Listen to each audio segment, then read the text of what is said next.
Hey and welcome. It is another tarot forecast. It's Hovik. I'm here. So, just gonna go ahead right into it. Again, I'm Hovik. I'm an intuitive tarot card reader here at the Green Man Store. I am available Tuesdays between 3 and 7, so make sure you give me a call. 3 and 7 p.m. Pacific Standard Time, I should say. Be sure to give me a call and book your reading today. The number to reach me is 818-985-2010. And also be sure to follow me on Instagram and Twitter. I will include all this information in the description box, so if you miss it, just look in the description box and it will be posted up there. So, let's go ahead and get started with the forecast for this week and see what the cards have to say for this week. Okay, so, got the cards laid out here that I had gotten. Overall, it looks really good. And it's kind of just the overall thing that I get for the cards today, or this week rather, is about enjoying the labor of your fruit, enjoying the fruits of your labor rather. I'm sorry, and just letting things kind of fall into place and allow them to kind of do their thing, at least in the first part of the week. And that's kind of the general message in the overall anyway. It's just about making and enjoying what's happened and what has borne fruit and what is to come. So the first part of the week. The first two cards that we have the Seven of Pentacles and the Ten of Pentacles.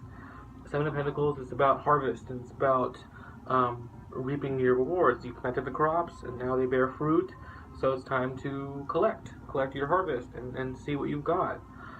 With that, obviously, yes, it is a really great card, of course it is, but remember, as with anything, and as with planting, it's what you plant and how much effort you put into it that will translate into how much yield it gives you, what bears fruit, So keep that in mind.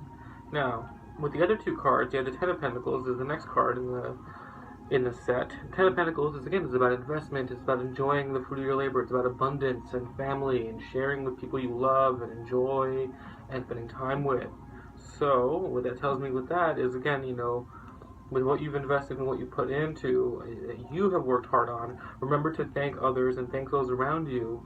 And share the wealth, because again, at the end of the day, we're all one big tribe, and it's always nice to acknowledge the people that have helped you along the way, and also just your family and friends that are there for you, supporting you through everything that you got going on. The next two cards we have the Queen of Wands and we have the Ace of Swords. Both really great cards and in a good combo with each other, because you have the Queen of Wands, who is the creator of her passions in my deck. You see her, she's kind of in a forest type setting. Most of my deck is pretty animal-y and kind of very nature-y. But in my deck, she's playing a harp, and there's beautiful music coming out, and there's foxes watching her very intently, listening to her as she plays. So again, that tells me, is the queens tend to be people who are in charge and in control of their presence and what they've got going on. And being a wand suit, that tells me, again, this is talking about things that you're passionate about, things that you're creative about, things that you are doing and pursuing in your life. So that's really great. With the ace there as well, the ace also says to me is it's a good position for this card, for these two, because, again, the queen is the one that has the knowledge and is able to actually do something about it. She has control.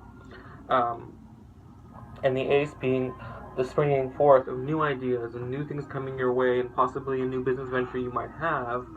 Having the queen there tells me that, again, you have the energy in the air right now, as well as hopefully that you have, is the ability to make this happen. The queen is the one that can make things happen. So having the queen there and then the ace of wands there tells me that this new thing that's coming up in the middle of the week, you in fact have potential to make it really worth your while and make it succeed very nicely. So that's kind of good. The next two cards are a little bit interesting. We have the Nine of Swords and we have Temperance. Now, Nine of Swords, for most people, tends to be the kind of, oh my gosh card, uh-oh, here it comes. But at the same time, it's not always the worst thing in the world. Sometimes you need that, the kind of, much destruction, but you need this to kind of nail down some of the old stuff in order to allow for this new stuff to kind of flow through. And it's also coming through with the temperance. Temperance being the melding of two things together. It's the phoenix and the dragon energy mixing and swirling together to create something new. So again, what that tells me with the Nine of Swords and that is learn from your past, learn from things that are there, and use that knowledge to take this new thing that we have right here with the Ace and the old things that we're letting go here with the Nine, and kind of work them together a little bit and make something new and awesome together. And that tells me as well as with the next card, the last card, the Ace of Cups, basically says it's going to be really nice. It's something that you're passionate about, something that you really truly care for, and are willing to actually put the work and the effort in to make it happen. Between the Ace and the Ace of Wands and the Ace of Cups, that's also another really interesting kind of symbol where you have the cup that represents the female energy and the generative, or the womb, the belly of creation, and then you have the wand, which represents the masculine force, the seed, as you shall, or as you wish, so to speak. And so putting those two things together creates life. So it's again another iteration towards the end of the week that new things will be sprung forth, and you have the tools in your hands to make this all happen. So there you go, guys. So that's what this week is going to be bringing. Hopefully it evens out for you guys. And if you have any questions, please give me a call and we can do a reading for you and see what the cards have to say for your specific situation. Again, my name is Hovik, and this is your tarot forecast.